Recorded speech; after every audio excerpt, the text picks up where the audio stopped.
Welcome everybody to the 9th Dialogue of Responsible Region, an initiative developed by the TeRRItoria Horizon 2020 project.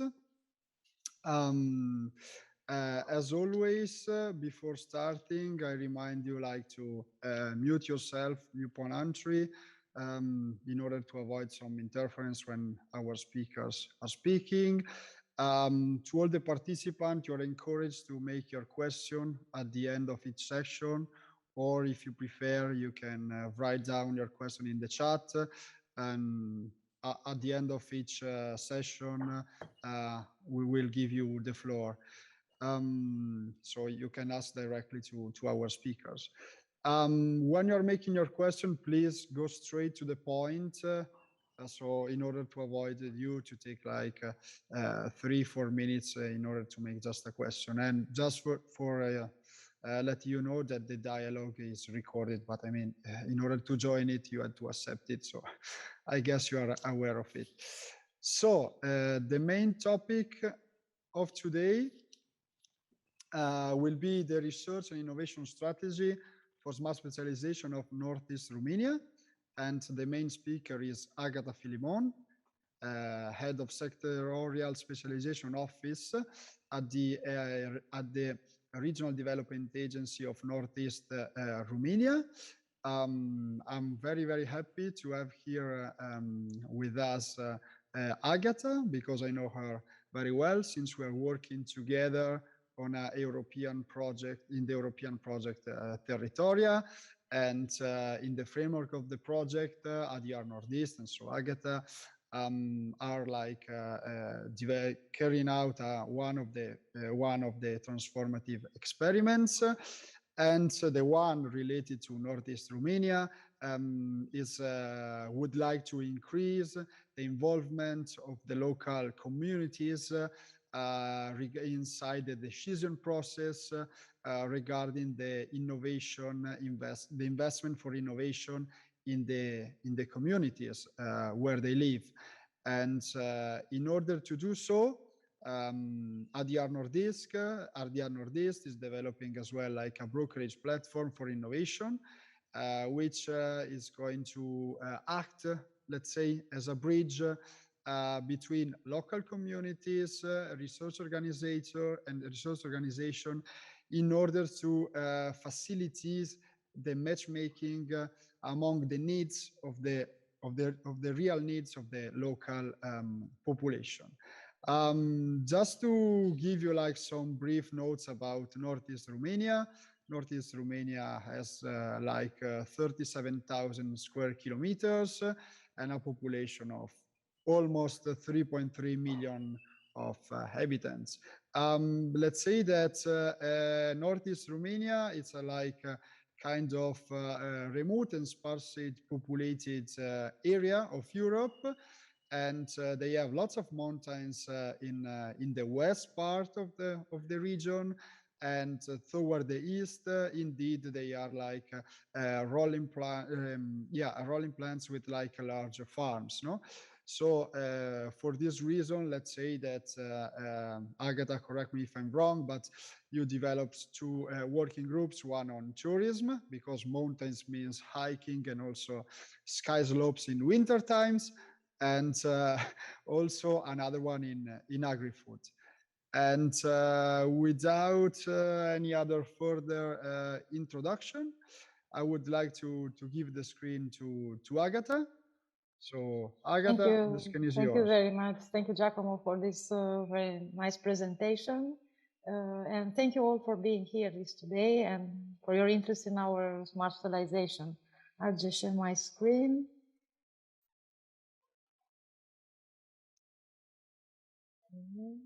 That should work. Just let me know when you start seeing the presentation. Now we try to change slide 1 second because it's a bit cut. To be honest, we cannot see. Okay, now we can see it properly. Okay, so I will try to briefly present you our strategy for smart specialization, which has a longer name, as you can see on the screen. And also what we try to do in order to involve some communities that initially were not so strongly connected with the strategy. Just a brief continuation of the presentation made by Giacomo. Just to know, we have 3 main university centers in Iași, Suceava, and Bacău, with a total of more than 66,000 students, and with 36 PhD schools, most of them in sciences and engineering. This is an aspect that is very important for the smart specialization, though all the other fields have to contribute. We have 7 state universities with 3 private universities and numerous institutes and research stations. There are also some information about our economic context. As you can see, it's not among the best in Europe, on the contrary. However, in what regards innovation, I must confess that we are considered a moderate to low innovator as a region, unfortunately. So just I would like to start with some clarification of concepts. Some things may seem obvious to many of you, but from our practical experience, I know that often we have confusions regarding these terms. So first of all, what is smart specialization? This was a fuzzy concept as defined by the father of the smart specialization, Dominique Faure.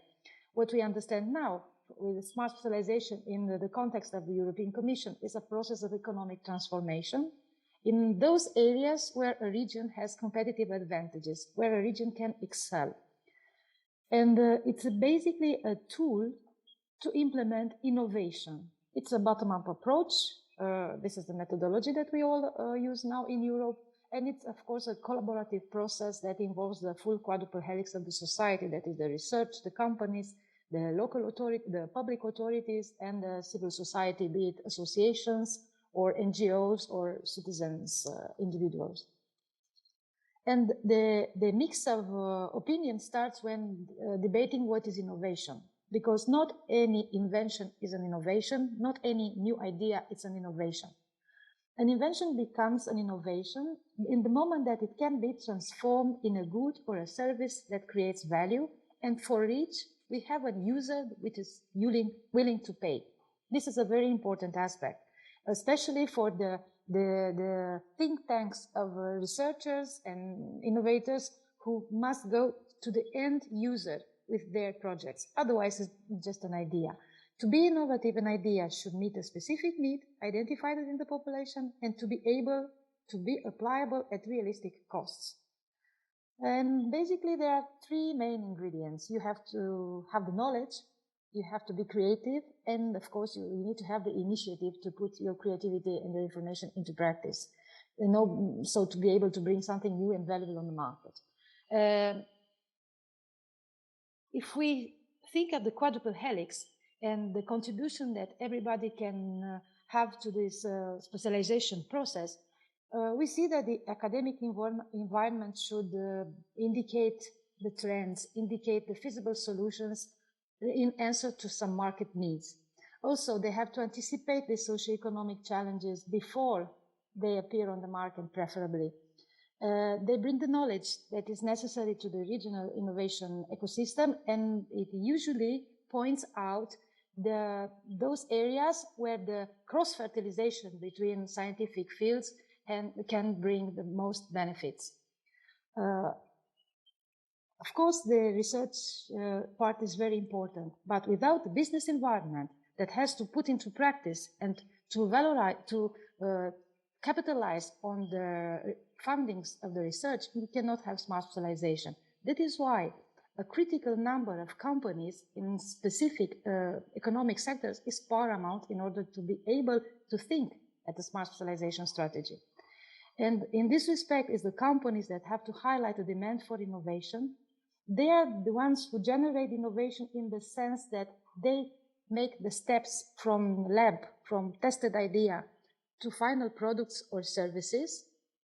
And they are a very good indicator of the capacity of the society to absorb innovation. Society, you can think it as a market, but anyway, the capacity to absorb is absolutely necessary in order to have productive projects. And nevertheless, the companies have to put their money because while we have research majorly funded by public grants. In what regards production, here companies have to contribute with their money in a very large amount. Of course, we have enabling actors like public authorities that are not only beneficiaries of innovation, but they are those who can make enabling conditions work, especially at level of infrastructure, of communication, utilities, etc., etc. In what regards to civil society, the civil society has a say, of course, but mostly in the form of clusters, which are non-governmental organizations of companies mixed with universities and representatives of consumers, representatives of thinkers, etc. And associations of producers, associations of users, etc. So this is what we understand when we say civil society within smart specialization. Who's governing the smart specialization? It's a very collaborative process as well. We have a structure here, and you can see at the basis there are ecosystems around the main fields of competitive advantage in our region. And I will come back to this aspect later. The Northeast RDA is basically the coordinator of the strategy, and we benefit from the advice of the Academic Advisory Commission that it's also supporting a regional innovation board. This board is made of 36 members that represent the full quadruple helix. So every university has a member in the board, the major institute of research, the main companies, and the facilitators of production and company processes, local authorities, and other NGOs. The final decision on the portfolio comes on the portfolio of projects for smart specialization comes from this regional innovation board. But the final decision for the inclusion in our regional strategic development and in the development strategy of the region belongs to the Regional Development Board, which is made by all public authorities in the region. So this is basically the structure of governance. These are the steps that we have to take in order to bring an idea from the basis of the ecosystems, from the lab, let's say so, to the final financing and implementation of a full project. Which is the role of what is the role of RDA in this process? RDA is the main facilitator, first of all, of the dialogue between stakeholders. And here are a lot of steps that we are doing. But in what regards the strategy itself, we are the one that initiate the elaboration. We are the one that construct the dialogue in the periods of updating, of validation, etc., through a process called entrepreneurial discovery process. And we are the one that have to ensure the implementation, that is to organize calls, to find the financing sources, and to be sure that ideas can be transformed in the effective projects. We promote the strategy through all our communication means and at all levels, be it regional, be it national, be it European or international. We monitor the implementation, we evaluate the journey of the strategy up to a certain point. We establish systems of indicators and criteria for success, and of course, we conduct the process of revision. All that, at each step, we have the contribution of the full quadruple helix, but the coordinator is the RDA, though not the final decision maker in what regards to the strategy, as you have seen. One advantage that we have now is that since 2021, this year actually, the regional development agencies in Romania have become managing authorities for the regional operational program. This is the main instrument that finances the innovation at regional level, besides the national instruments. But this is the most substantial financing for innovation. Actually, one of the 8 priority axes is dedicated to innovation in all its forms. The structure of the strategy, I won't enter in specific details, just to understand that it starts from a number of major societal challenges that are discovered together with the stakeholders in the region. We have 4 challenges at the moment.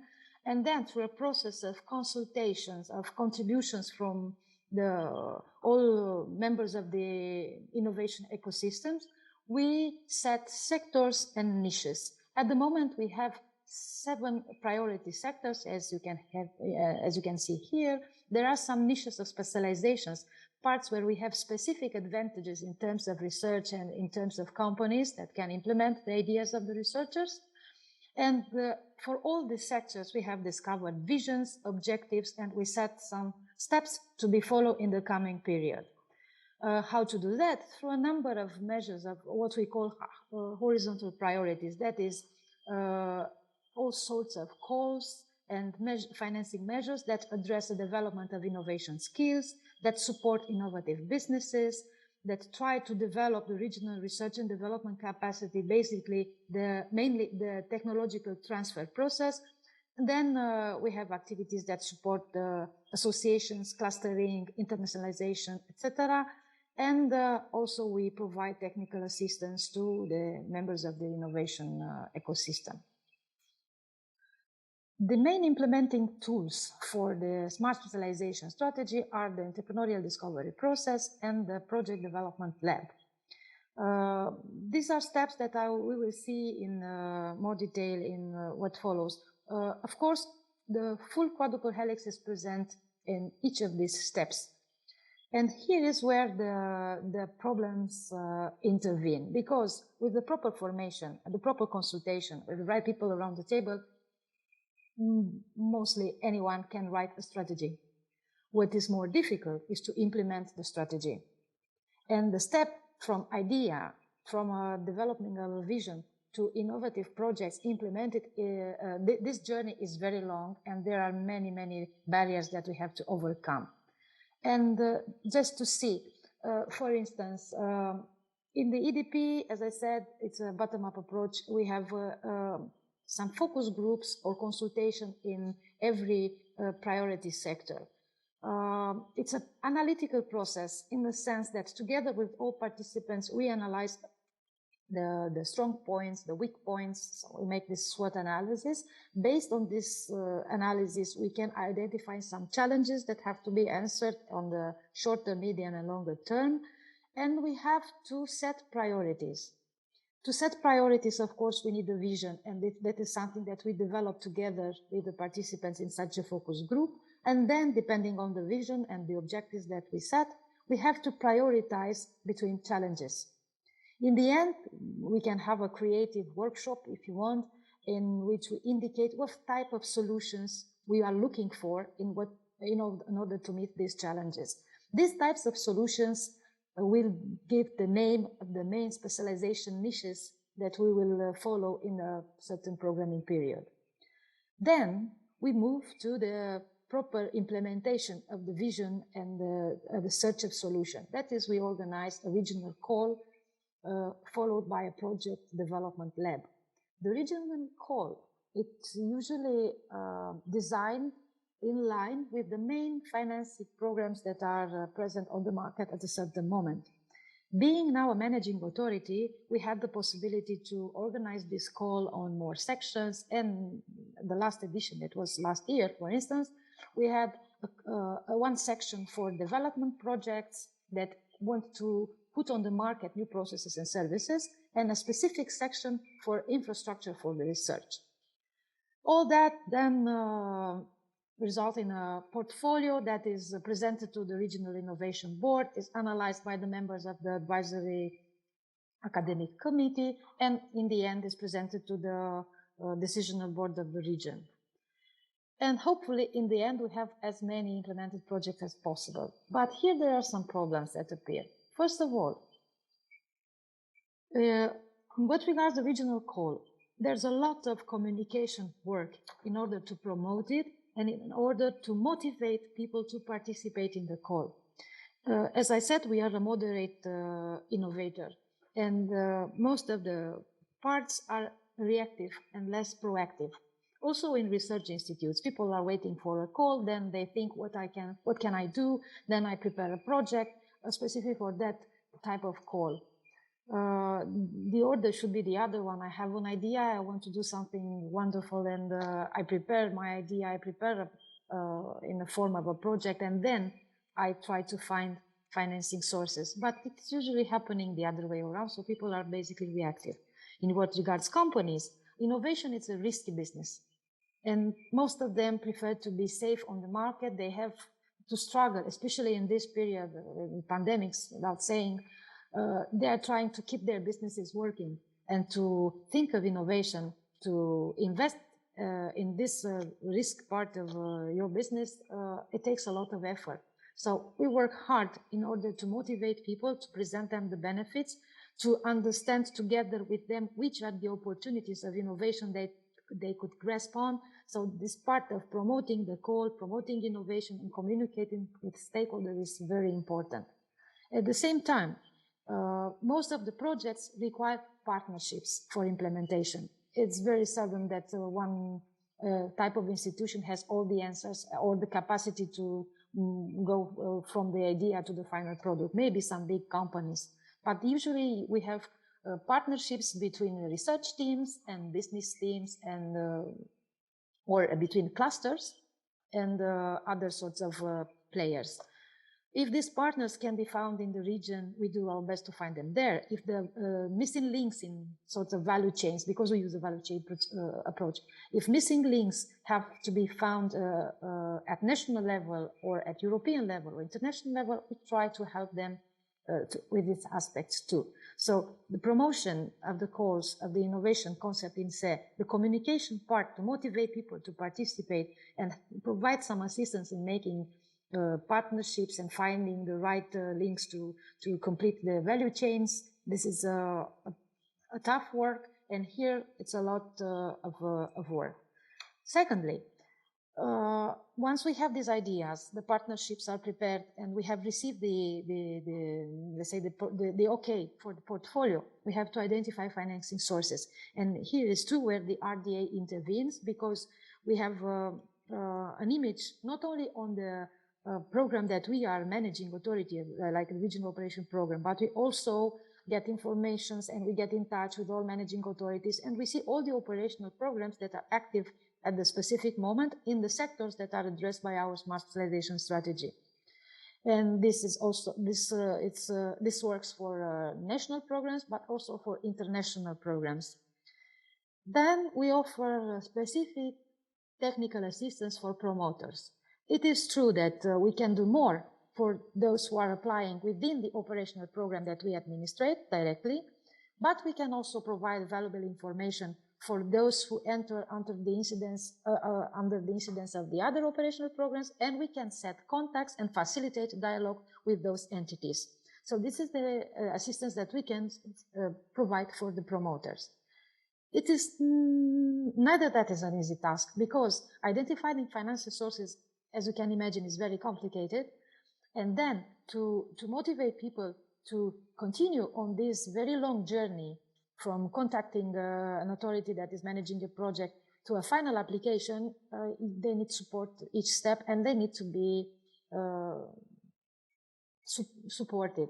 So this is also a challenge.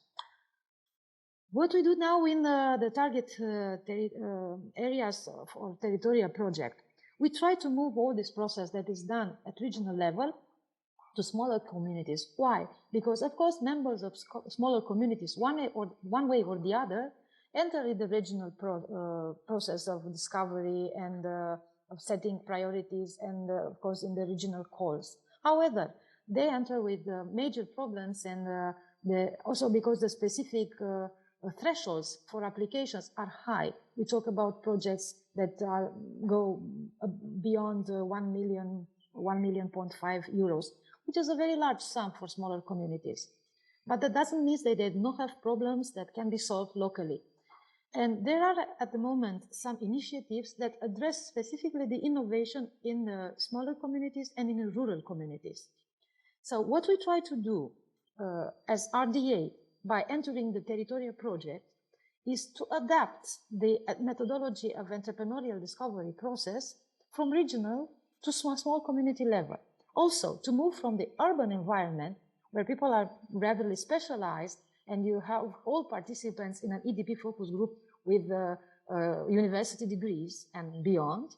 So to adapt it to a rural environment, where the chances to meet less or not specialized participants, it's about 80%, let's say, or 90%. And in this respect, we have some specific issues that I will present later. Then we had to move from the offline working with the groups to the online interaction. We have done that at regional level in 2020, when we had to update the strategy. But it's one thing working with people who are familiar with the computers, with the online interaction, and though it was difficult, and we had to make more steps and different phases because the interaction cannot be very long, and it's not as profound as working together around the table. You can imagine how difficult it is to do that in a rural environment where people are not specialized in innovation and where they address problems in a very different manner than the people with the university degrees. Then, of course, we have to narrow our area of intervention. As Giacomo said, we looked at where the most economic activity in these regions was present, and of course it was in tourism because it's a wonderful area, and in the agri-food sector there are animal elevators and there are some agricultural farms in the area, and it's a zone with a brand. When you say something comes from this region, it's a brand for all dairy products, for instance. Then, besides adapting this consultation method that helps people to discuss together, to to approach problems from a SWOT perspective, to identify challenges, to prioritize, and to decide together where to put their money and to what priorities to commit. Besides this, we tried to create a tool, which is an electronic tool. It's a brokerage platform for RDI services. It is not a platform to disseminate research or to make research results known to the common people. No, it's a platform for transaction of research and innovation services.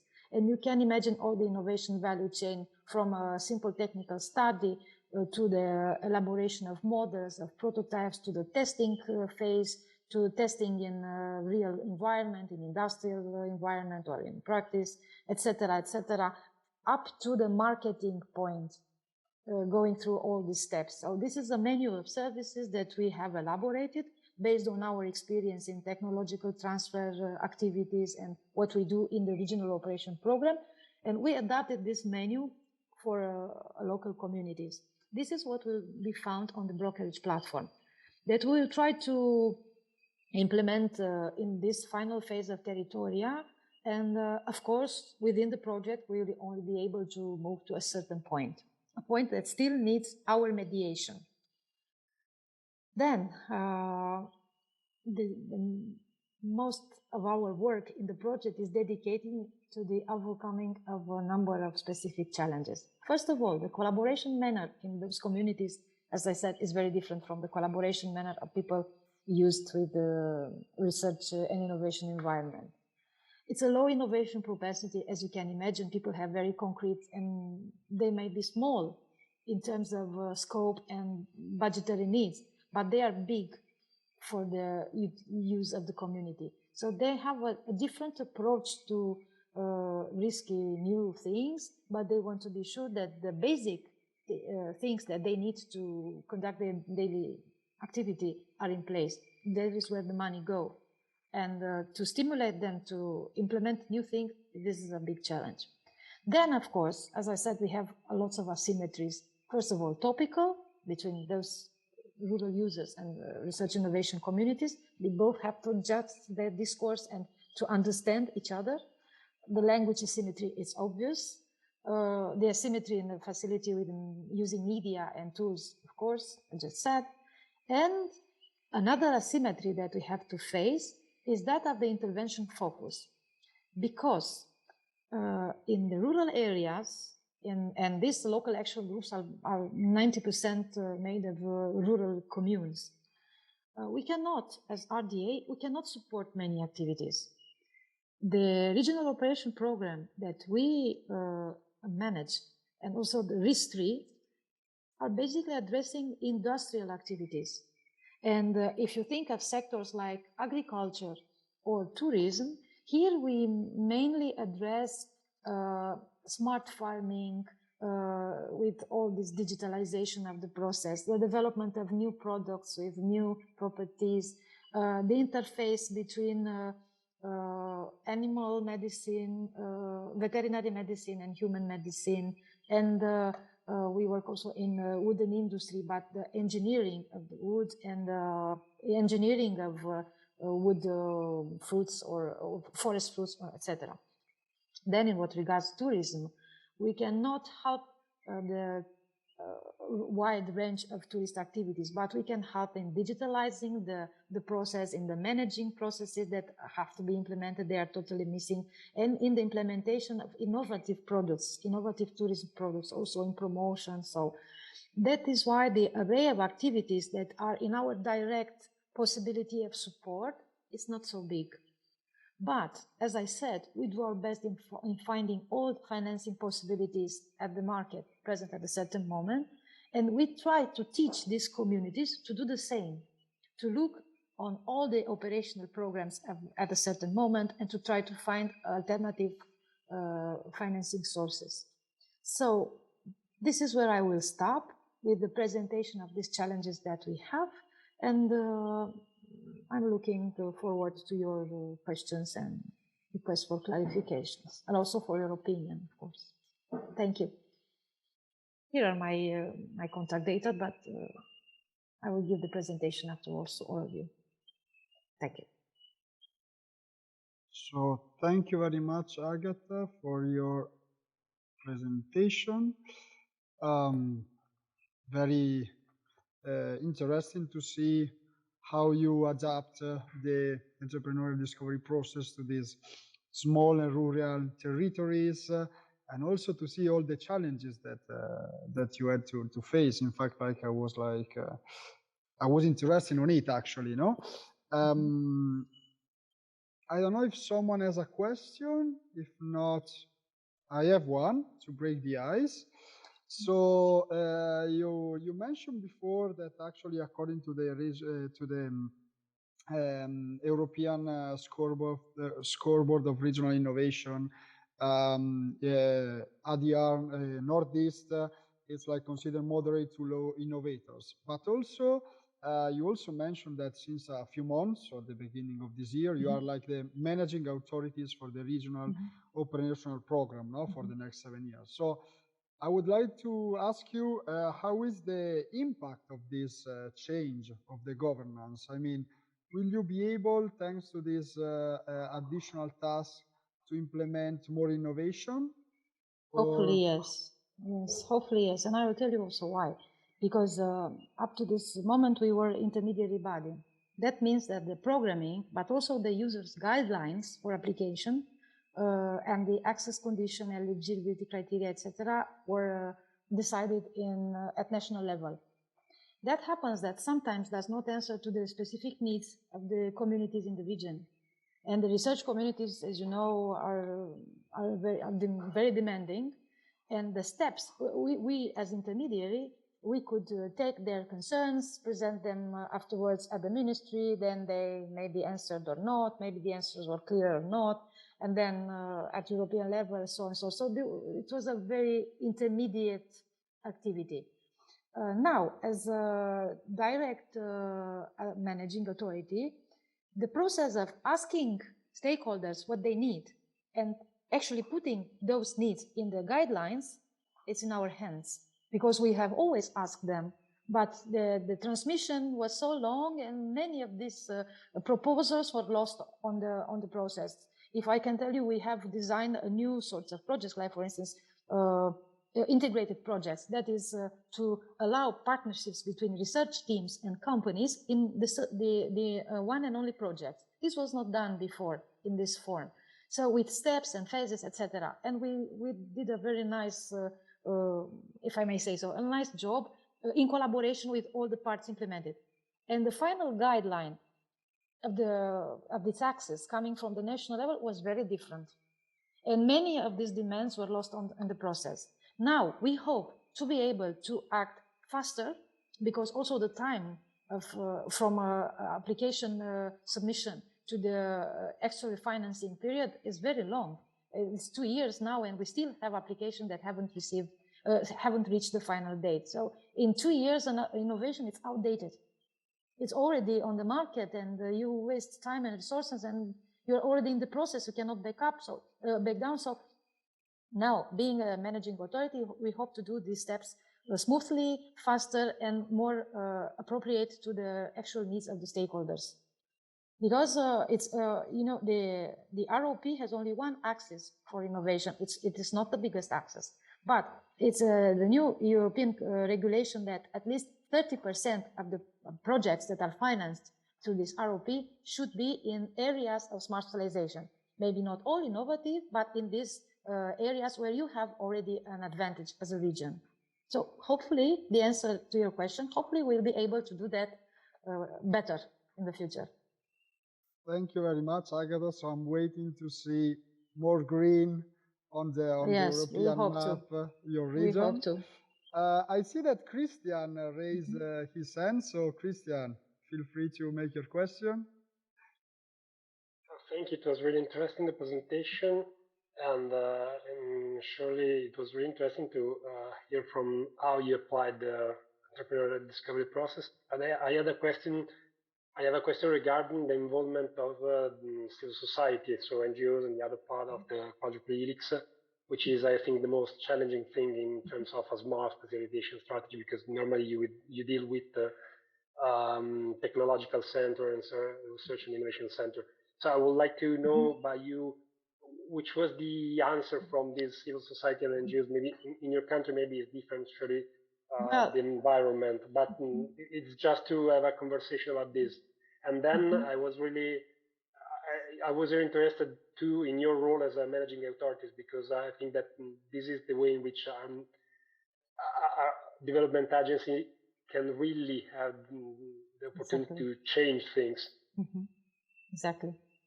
Thank you, Christian. Thank you for appreciating it. Thank you for the questions.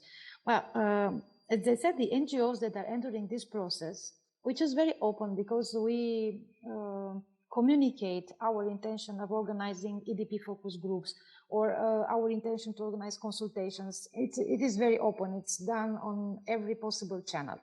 Usually the answer we receive is from the NGOs of a certain type, that is associations of producers, of consumers, of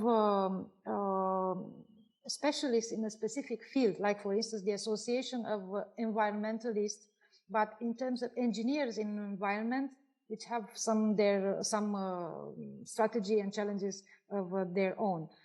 Also, the clusters enter the category of NGO because they are not non-governmental organizations, but they include the full array of individuals with initiatives, of companies, smaller, bigger, medium, and also research entities. So these are the main NGOs. But there are also NGOs that have social enterprises in administration who are working with people in difficulties, or so this sort of NGOs. They are like productive units of themselves, non-profit units, but with a complex and well-structured activity, which are concerned, and they are concerned, of course, with some of societal challenges that we have presented the first four at the beginning. So these are the NGOs, without saying that we as an agency, we are an NGO, but I'm not talking about that.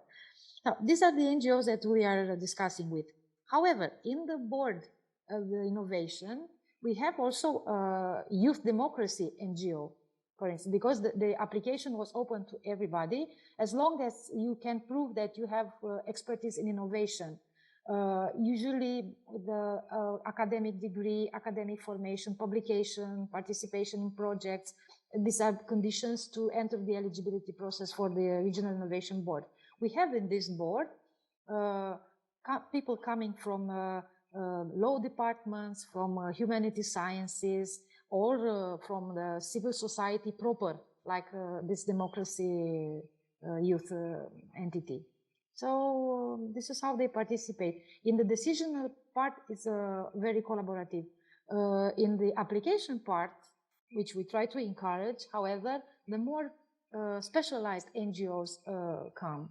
And in medium, we had maybe 10% of the project ideas applied, 5 to 10% coming from NGOs or NGOs in partnership with other, excepting clusters. Clusters are, as I said, a specific type of NGO.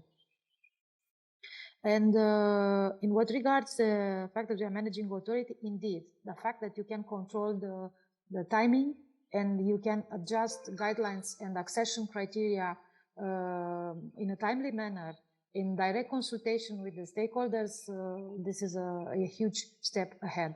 And we organize these consultations for every single call that we will launch within this priority for innovation. Of course, the final approval comes from Bucharest, from national level, and from the Commission. Our regional operation program, it's now on the table of the Commission. Has passed from the national approval, and now it's at the Commission. But within this framework, you have more freedom of acting, and we hope that we can capitalize on that, or we must capitalize on that. Thank you. Thank you, too. Thank you very much, Agatha. Do we have any other question? No, I don't see any hand raised. The chat is empty. Again, feel free to type your question in the chat, raise your hands.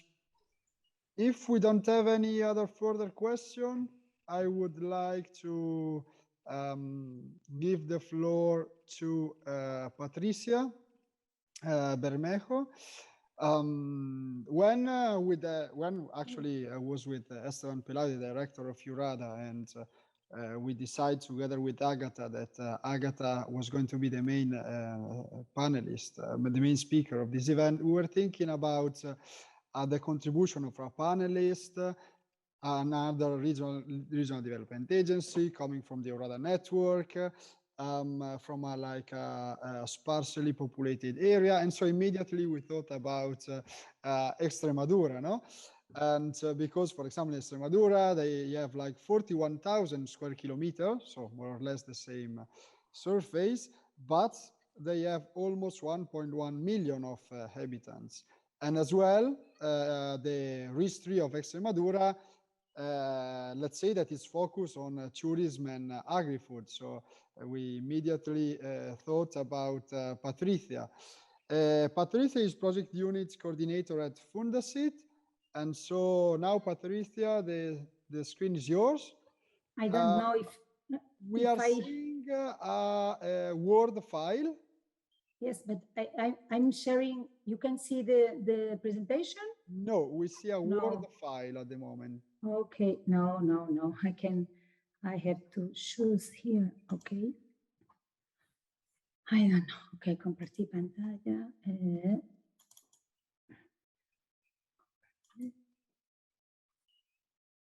Now? Now, yes, but you are on slide 3. So if you go back to the first one, Control L. Okay, good afternoon.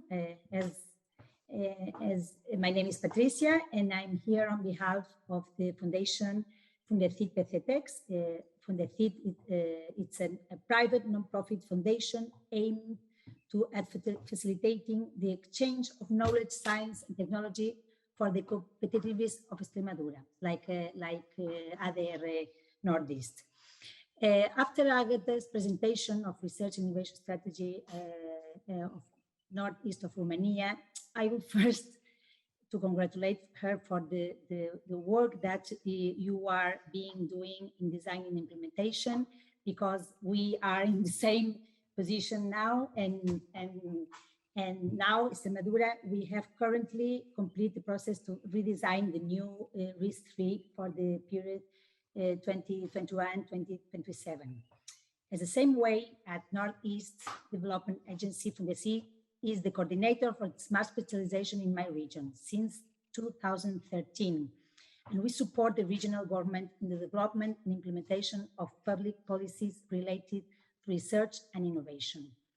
Despite the difference between Northeast Romania and Extremadura, I think these two regions share some common characteristics in terms of their rural character and difficulties, encouraged in fostering innovation in the most rural areas, and involving the stakeholders distributed in these territories in this process of the smart specialization. I would even say that Extremadura is actually more rural than Northeast Romania. If just to give some ideas, this is the slide with a territory of more than 41,000 square kilometers. It's bigger, which is more extensive than countries like Belgium or Netherlands, and only with 1 million inhabitants, similar population of the city of Cologne in Germany. The number of inhabitants per square kilometer is below the rural European Union average. 19% of its municipalities are under 5,000 municipalities. 3 cities concentrate 28% of regional population, and 30% of its territory is under some sort of environmental protection. We are very green too. Difficult in rooting innovation in rural territory.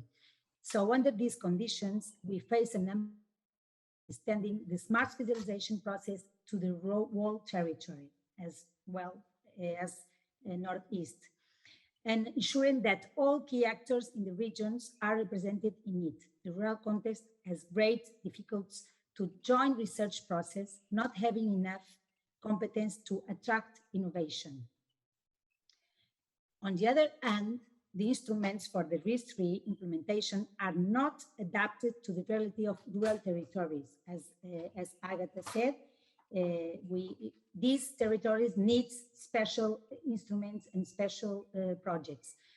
Let me tell about you about some difficulties that we have found in rooting innovation in these territories. Potential entrepreneurs move to the city for education and don't come back. We have a big problem that the brain drain to the countryside, to the city. Rural companies are not prepared for entrepreneurship. There are no sectoral clusters, but a high atomization in these local rural areas. Lack of physical proximity between rural companies and knowledge centers. The main research centers are in the main cities of Extremadura, and there is a lack of physical. They are very longer because you saw we are very have a region very extensive. There is no critical mass for replication of success stories. These little stories, these rural stories, these good practice in the rural areas. There is not a critical mass to reply these success stories. Lack of skills for communication with regional innovation and research managing authorities, external funding opportunities. Rural innovation does not emerge spontaneously. It has to be nurtured or catalyzed from within. And this is where local action groups come in. Yes, they can play a critical role as a catalyst. I would like to tell about the experience we had in Extremadura with one of these local action groups. In Spain, LACs in Spain are no-profit associations responsible for the management of local development strategy of a specific territory in the rural environment. After their experience with the RIS3 in 2013, one of these groups saw the opportunity to transfer this methodology to the country level and to develop their own local smart specialization strategy. This area, in Extremadura, we have 24 LACs, local action groups. One of them, LAC Tagus, works in the territory of Tajo, Salor, Almonte in the west of Spain. LACs work to promote activities that arise from the entrepreneur in the territory, acting as central catalyst so that initiatives arising in the territory can be materialized. In view of this data, you can see that it has a strong rural character. Especially this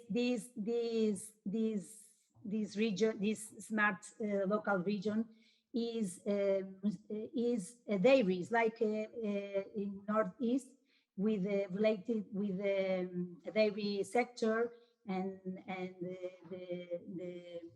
it's the same.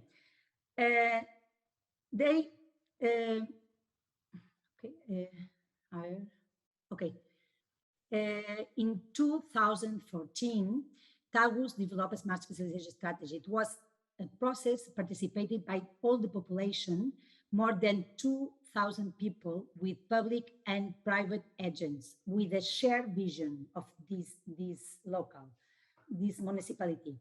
They used the main ideas from smart specialization, the same methodology, the bottom-up, because leader is bottom-up too, the leader methodology is bottom-up, but with two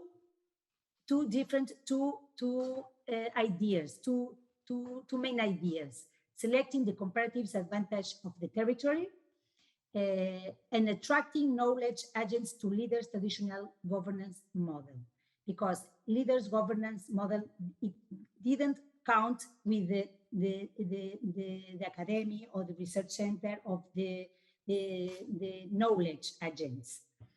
With this approach, they boost their traditional leaders' governance model.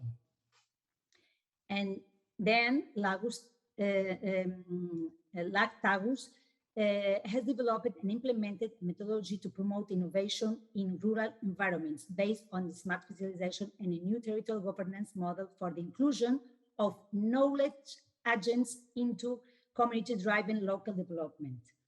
LAG has to help to catalyze the innovation process. This methodology maximizes fund complementaries.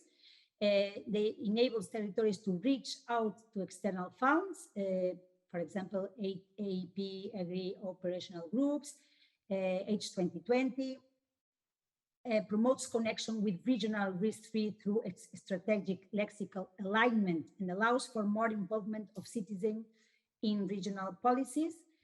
And but what worked well? What was the impact assessment? They got external knowledge agents heavily involvement. They managed to launch projects with otherwise wouldn't have happened. They have tapped into additional funding sources, operational groups as leading partners. But what is not working yet? Innovation ecosystem is seldom used by private agents. Transformation is happening, but still activity nurtured by LAG, but local action groups, partial initiative transferred to private sector. And it's a beginning because they are in touch with different levels. It's like a local smart specialization. With they are in touch with from the seat because we are like an agency, an innovation agency, and development innovation agency. We support them, and there are several levels, and it's easier to do the bottom up and the bottom up at the different levels with different realities and different main characteristics. I think it's this strategy, they prepared this strategy in 2014, and after then they have another innovative projects that in this local area it was not usually to develop and to develop. And I think I think it's a good practice, and it's similar to do the ADP process, to get the ADP process at the local at the local level. This smart leader, you can found all this process in a paper that was written by GRC and Tagus, and you can see all the process that they have done. And well, I thank you very much. I hope this good practice it's useful for you, and well, I'm at your disposal to share or to have some questions about it. Thank you very much, Patricia. It's nice to see that you were able basically to develop a smart specialization strategy in the Tagus area. You said that basically you managed to involve more than 200 people. So I guess in this local, in this local territory, no?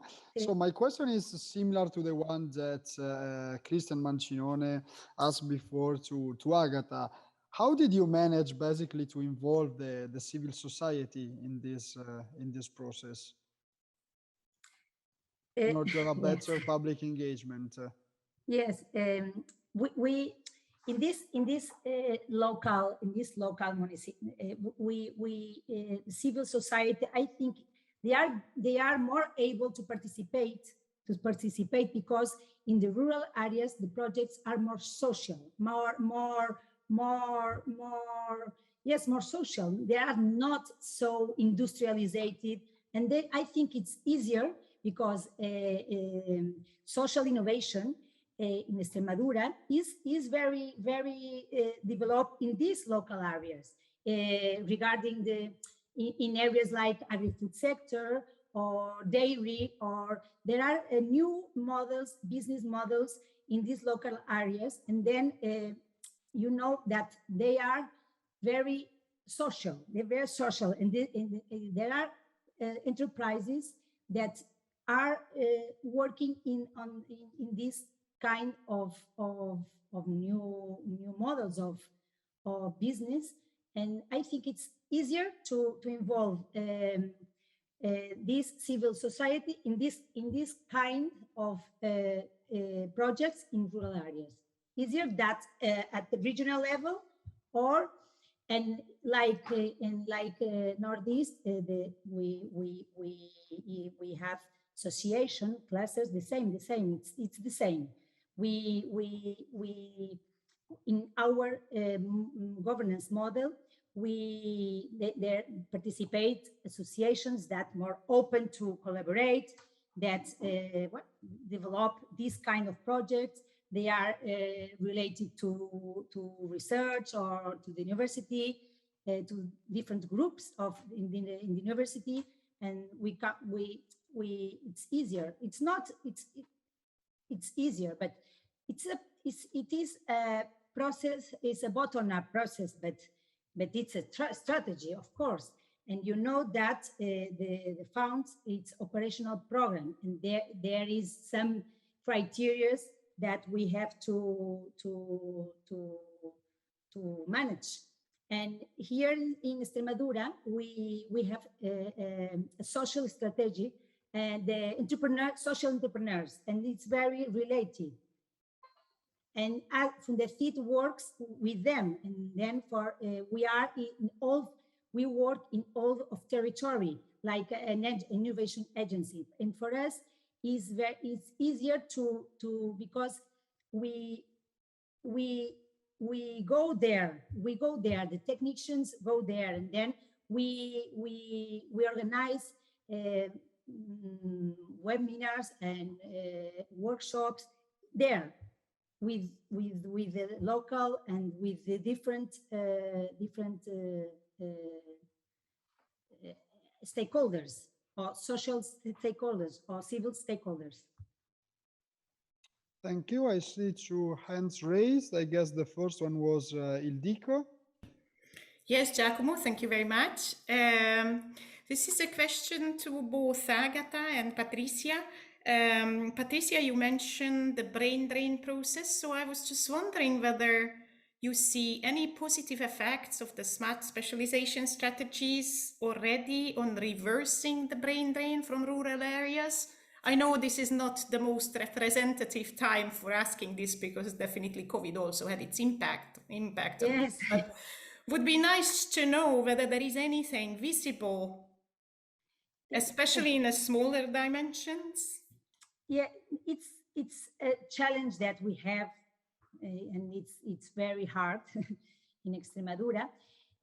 You are right that this situation of COVID, impact COVID, is promotes this the return of the people of to the country, because they can't work online or but it's a challenge that we have that we have in the previous period, and now in the new this period.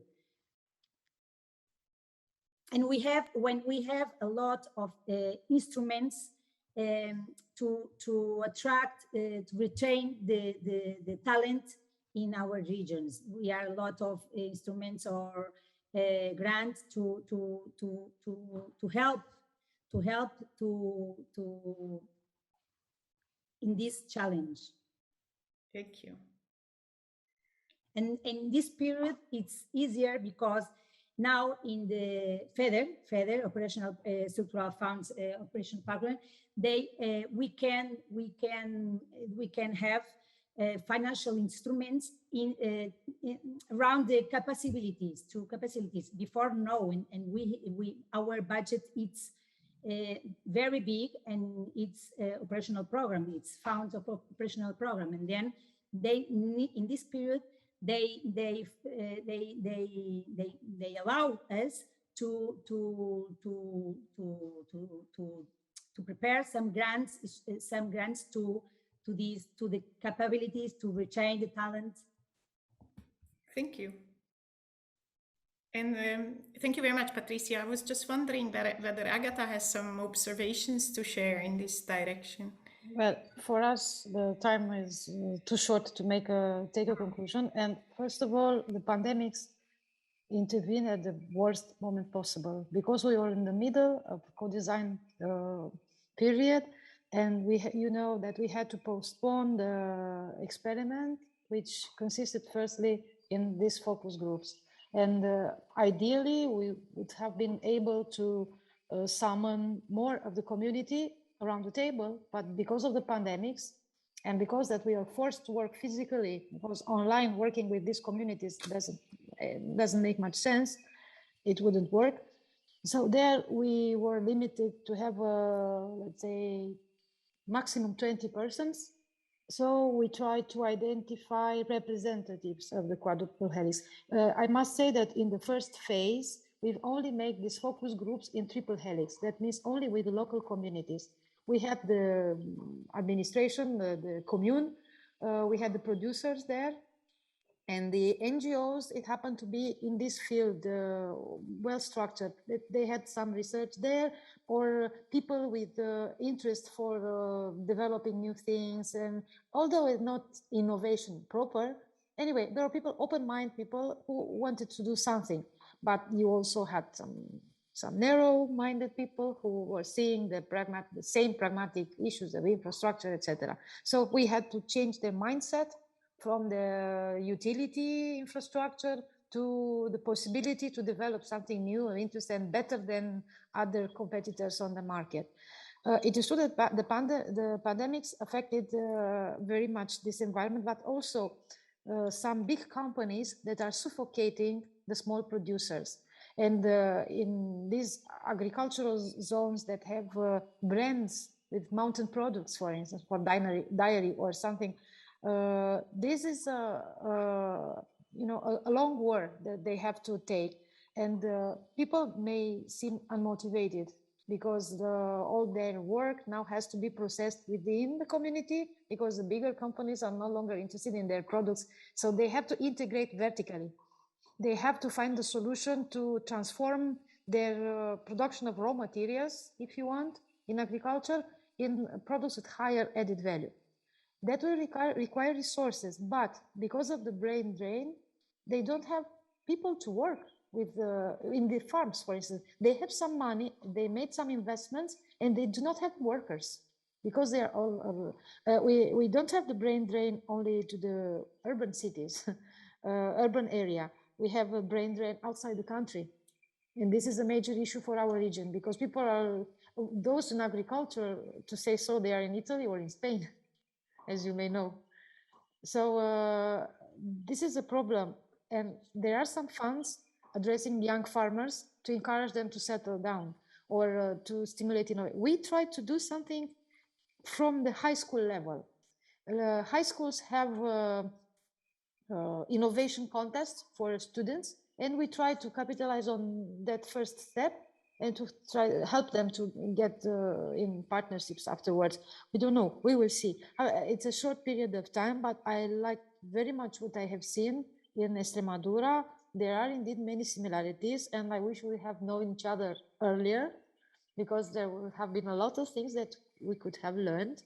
And myself, I was wondering if the LEADER methodology, because of course LEADER is the basic program that issued the local action groups in the first instance. And I was wondering if the Smart LEADER methodology was something that was developed in this local action group, and if it is described in the paper you indicated in the references in the presentation. Yes. Because I would be very much interested in knowing more, yes, all the team here. Yes, in the chat, I put the link too, and in this paper you can see in the website of TAGUS, you can see a video and explain all the process. Perfectly. And in the paper you can see how they translate their local strategy with a vision of smart specialization, and how they work with all the stakeholders, local stakeholders, but they include regional stakeholders and academy and research centers. And before LEADER, it was a bottom-up process, because it's a very long process, similar like RIS3, but only with local triple LEs, no open to another vision, external vision, and at different levels. And they participate in the first design of the RIS3. Like local, so representative to the local rural areas, and after they work with the strategy, with their strategy, with this vision, and then we participate also in their governance. It was. It's a very, I wouldn't say coincidence, because we work in the same environment and we face the same problems in methodology, but it's the similar step that we are now taking. Yes, and in Extremadura, from the seat, like Nord ADR, we are the link with exactly. We work with the facilitator. Yes, with this process, EDP. Process every day. It's something that all the technicians are in the local territory at different level in Europe. In Europe, we facilitate this open vision, and like ADR, like an innovation agency. Yes. Yes, because we too now are in the second phase of the EDP process. And the first phase was only locally done in triple helix. And now we have the second phase that we'll do online with a facilitator in the community on our behalf, with the academia and the research side. Yes. And we ask them to reprioritize the priorities identified locally, but this time from the point of view of feasibility and innovation potential, or anyway, to be developed by research and innovation, because priorities are very different. As I said, in rural communities, they want to have their transportation infrastructure, first of all, functional, I don't know, maybe smart city ends, smart communes, smart village ends to a certain point. And then you have the academia grasping this potential. But it is very important in this EDP process, the communication. We have to speak the same language. And sometimes academia no speak the same language, that's local. And it is very important. And now academia is changing too. To speak these same languages. Lower a little bit the lay people understanding. Yes, inclusive discussions, and of course with another not so scientific but more from innovation and etc. I must say that from this point of view, I like American scientists, because they say if you cannot put a problem in simple words, then you cannot put the problem at all. And I remember some consultants coming here with the World Bank, and they said, just imagine that you're explaining your project to your grandmother. If she would understand your research, then everybody else will understand, also an investor. And the TAGU Smart Specialization is this. They translate the vocabulary, the concepts of smart specialization to easier language, more accessible.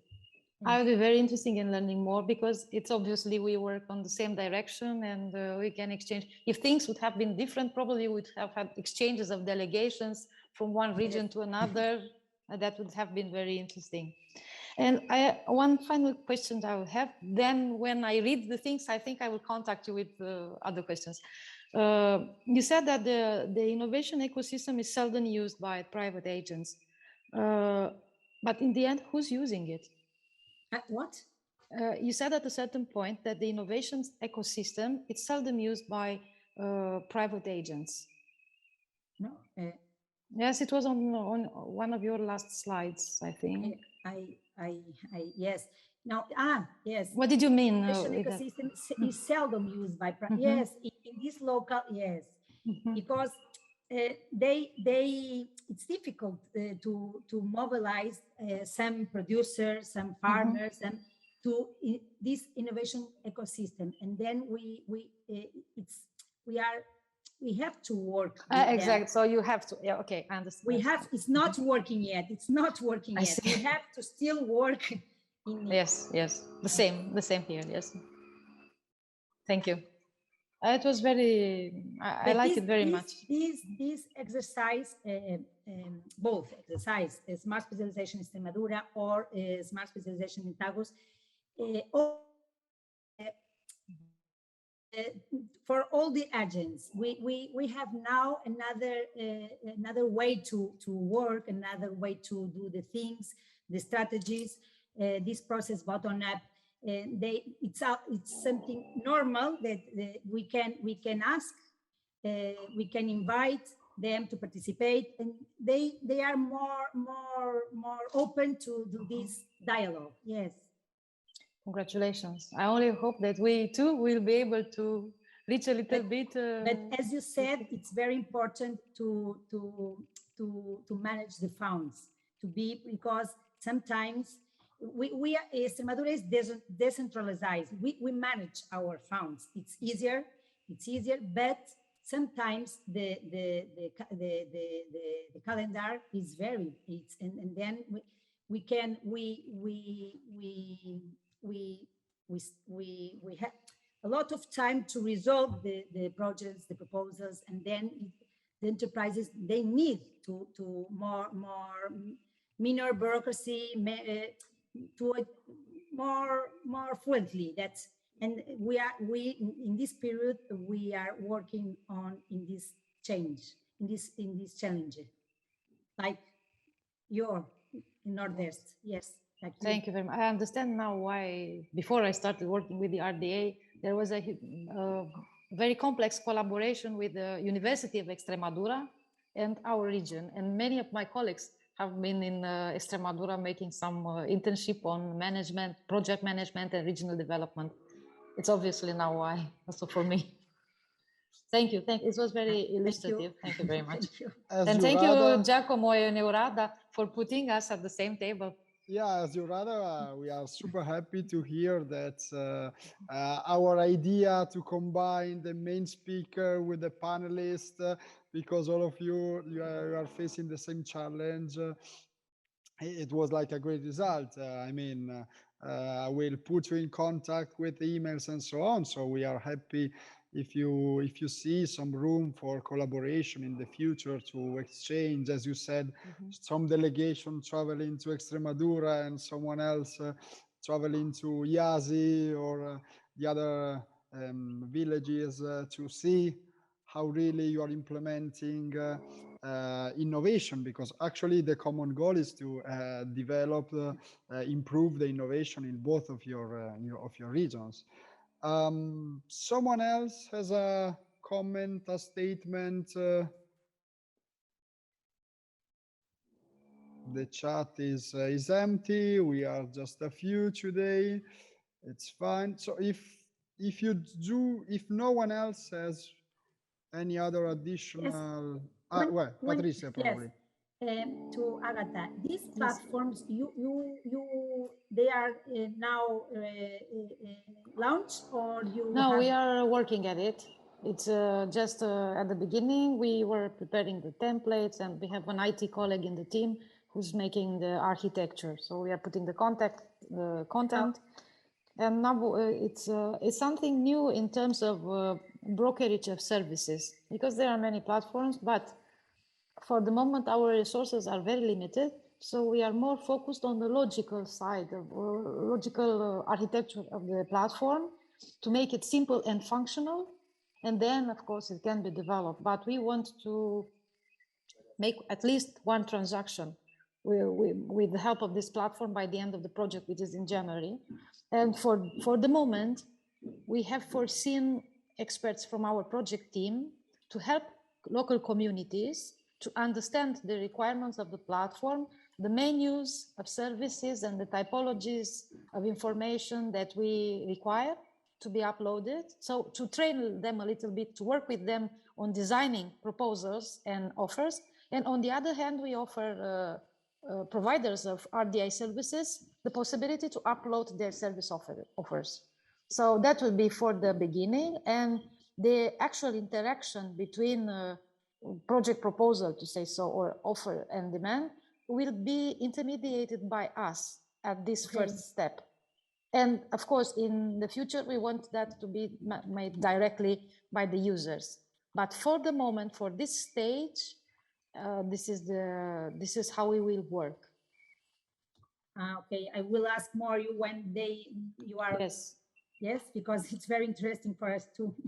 Yes, this is something new for us too, because we wanted to do something at the regional level many times, but now it was the proper opportunity to experiment it.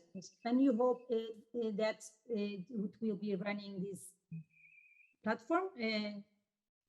So this is the last month. Maybe in October it will be already populated with content, because the structure is almost ready. We provided today the final template, which was including this menu of services.